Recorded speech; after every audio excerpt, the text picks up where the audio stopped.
can't believe they've done this to us. Oh my, oh, holy shit, Bethesda, you just can't drop an Oblivion Remaster like that out of nowhere, Bethesda. Shadow dropping an iconic RPG like Oblivion is such a huge surprise. Like, we are happy that it's out and playable right now, but holy hell, did this throw a wrench in our schedule. Okay, breathe. Let's get through this. So, anyway, being shadow dropped in 2025 is the Oblivion Remaster, and with it comes quite a lot of big improvements to not just the graphics, but to the gameplay as well. So, how much has changed in this remaster? Well then, join us here in GameAid as we check out the remaster and once again take on the quest of closing shut the jaws of Oblivion.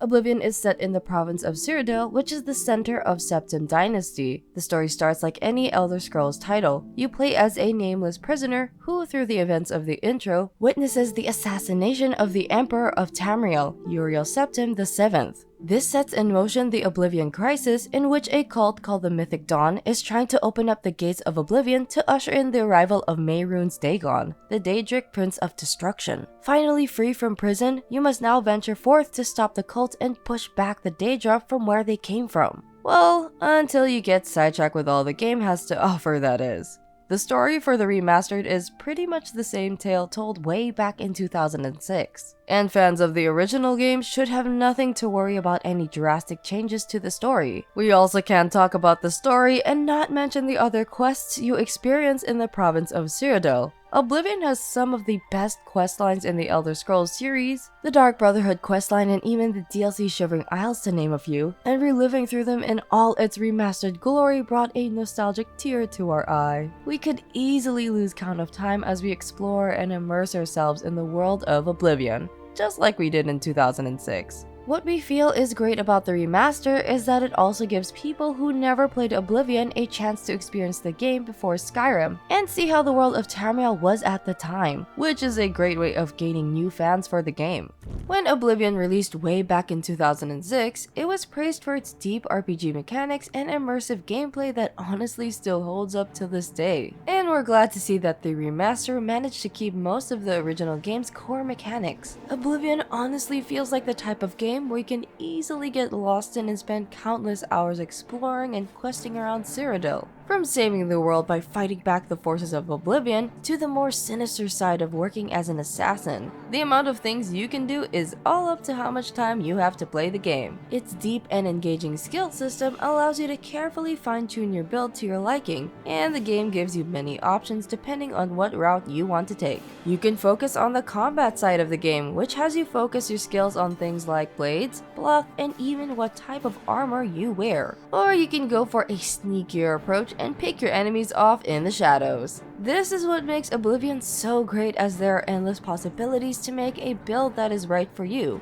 and we're excited to see that it has stayed intact in this remaster. Although, they did make a few changes to how some of the game's mechanics work. Fans of the original would notice that the skill system has been revamped, as the perks you get for leveling up certain skills have been moved around, while some skills even have new perks to them. While some are pretty small changes, there are quite a few big ones too. An example of this is when you level up your acrobatics, you gain the ability to sidestep and dodge enemy attacks, which is a welcome change to be honest. Going back to the revamped skills, during the tutorial, you will have the choice of choosing your major and minor skills. In the original game, the only difference between the major and minor skills is that you get a boost in the stats of which skill you decide to make your major skill. In the remaster, however, aside from the stat increase from picking your major skill, these skills level up much faster compared to your minor skills. Also added in the remaster is that all skills now contribute to leveling up your character instead of just the major skills, which removes the frustration in the original game where you are forced to level up your major skills just to increase your level. This new system feels like a great middle ground of Skyrim's leveling system and of Oblivion's. Honestly, with all these changes added to the game, it feels more like a remake than a remaster with how much improvements the game has received.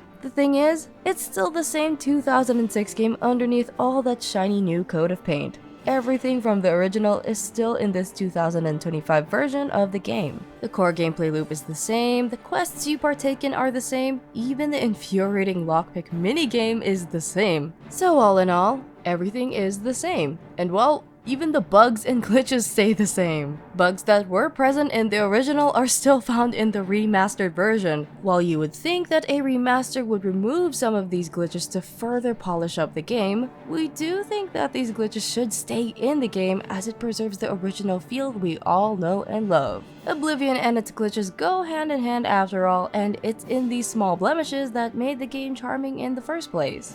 Wait, let me try that again. It's in these small blemishes that made the game charming in the first place.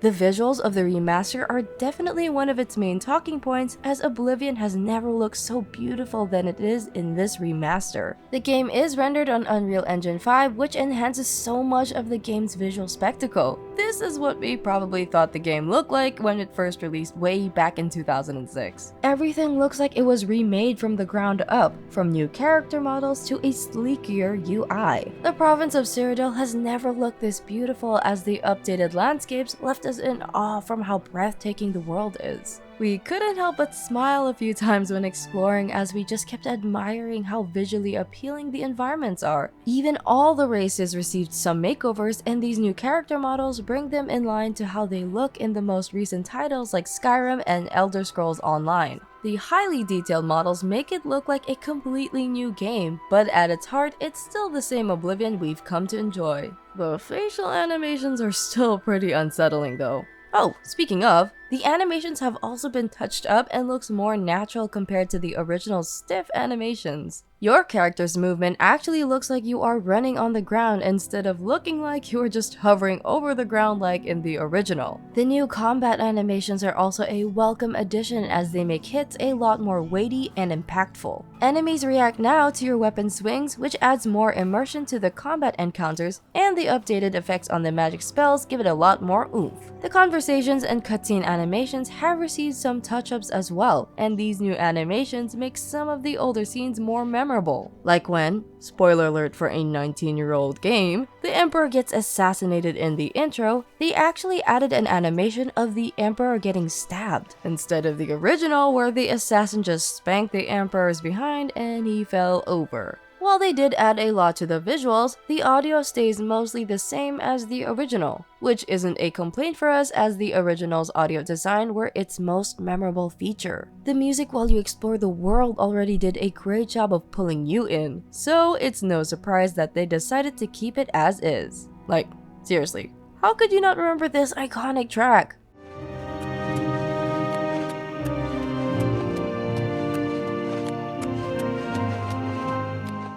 It doesn't get any better than that. The one that received the most changes in terms of audio though is the voice acting. The original game had only like 10 plus voice actors, which the devs said was a limitation of the disk space at that time. Disk storage limits meant we couldn't have unique voiceovers for all the races. And the remaster adds more voices to each of the races to add more variety to the world. Armand used you to flush out an informant that infiltrated the guild. Don't worry though, as they managed to keep the old voices that we've come to know and love. So you could still hear iconic lines like, "They'll be here any minute, I'm telling you! Run while you can!" Or even, Stop right there, criminal scum! Nobody breaks the law on my watch! ah, how nostalgic. That brings us back to such simpler times. Wait, that voice. No, not you! It's the grand champion! Is he gone? Phew. Well, on the other side of nostalgia, the game does have quite a few issues in terms of performance. The game feels like it needs a bit more optimization, as on the PC, even with the upscaler turned on, we experience frame drops, especially when exploring the open worlds. Some things never change, huh? We couldn't run the game back in 2009, and we still have trouble running it in 2025. Such is life. Oblivion Remaster. Underneath all the improvements and visual upgrades, it's still the same janky game we've come to love. This honestly feels like the definitive version of the game to play, as the changes and improvements elevated the experience and makes it tough to go back to the original 2006 version now. The only thing really holding it back from being a great remaster is the performance issues like the frame drops, which we hope gets fixed in the future. That's why we here at GameAid are giving the Oblivion Remastered a 90 out of a 100. So, what did you guys think of the remaster? How did you guys react when it was shadow dropped out of nowhere? Tell us all about it in the comments below. If you liked the video and are interested in more gaming related content such as this, feel free to give the video a like and subscribe to us. This has been GameAid and thanks for watching.